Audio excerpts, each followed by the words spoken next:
I am reading this amazing book. It's called Stay, and it already gave me two nuggets I want to share with you guys this morning. I'm not even on chapter 3 yet, and it's really got me highlighting in the book already. The first thing I want to share with you guys about mistakes and looking at mistakes in a different type of way. And this has really helped me this morning. She says, mistakes are never meant to make us better next time. Mistakes are meant to be a mirror for me to see who I really am. Broken and beloved, I am learning to be okay with my mistakes.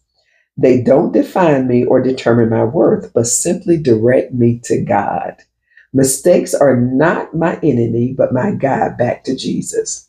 Now, that resonated to me because I know with my relationship with God, when I know I have done a mistake or did something that was not right or a mistake or what have you, I do talk to him. I do say, "Oh God, I'm so sorry I did that way or thought that way."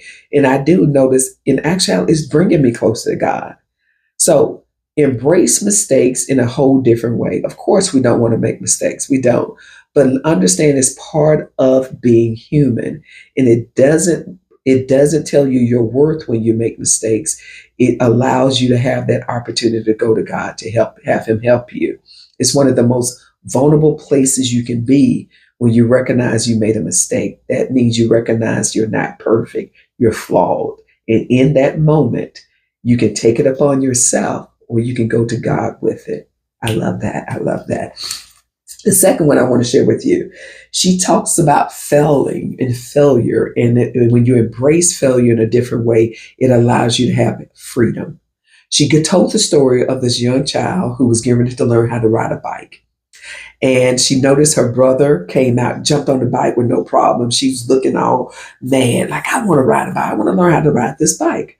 Well, in her father's wisdom, he walked outside and said, "Sweetheart, I want you to get on this bike and I want you to try it 10 times and expect to fall off 10 times. Of course, she looked bewildered. You want me to keep falling off on this bike? Yeah, go ahead. 10 times. The young child went and did exactly what her father said, and she fell off the bike 10 times back to back consecutively. But baby, ooh, in my best Louisiana voice, baby, on that 11th time, she didn't fall off. And she kept going. So let's start looking at the things we have in place for ourselves. Go ahead and put in your mindset, if you do fall off, you're going to get back up. And it's part of the process of learning where you need to be. So if you open up a business, if you're writing a book, if you're going back to school, failing is part of success. They go hand in hand.